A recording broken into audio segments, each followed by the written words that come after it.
ଆଜିର ଶୀର୍ଷକ ହସନ୍ତୁ। ମୁଁ ତାଙ୍କୁ ପସନ୍ଦ କରୁଥିଲି, ସେ ଆଉ କାହାକୁ ପସନ୍ଦ କରନ୍ତି।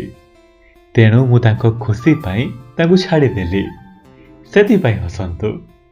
ଘରେ ଅଭାବ ଅଛି, ଦାମୀ ପୋଷାକ ପିନ୍ଧି ପାରିନି, କିନ୍ତୁ ଅଳ୍ପ ଦାମର ପିନ୍ଧିଛି, ସେତିକି ବେଳେ ହସନ୍ତୁ।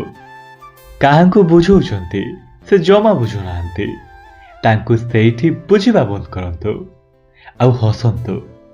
ଏକ୍ଜାମରେ ମାର୍କ କମ୍ ଅଛି, ମନ ଖରାପ ହେଇଛି, ଆଗ ଏକ୍ଜାମକୁ ଦେଖିନବା, ଏଥିପାଇଁ ହସନ୍ତୁ।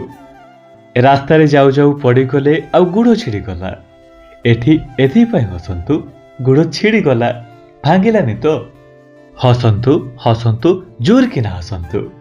କାହିଁକି ନା କନ୍ଦେଇବା ଲୋକଙ୍କୁ ଆପଣ ନ ଖୋଜିଲେ ବି ଆପେ ଆପେ ମିଳିଯିବେ, କିନ୍ତୁ ହସେଇବା ଲୋକ ଆପଣଙ୍କୁ ଭାଗ୍ୟରେ ଥିଲେ ମିଳିବେ।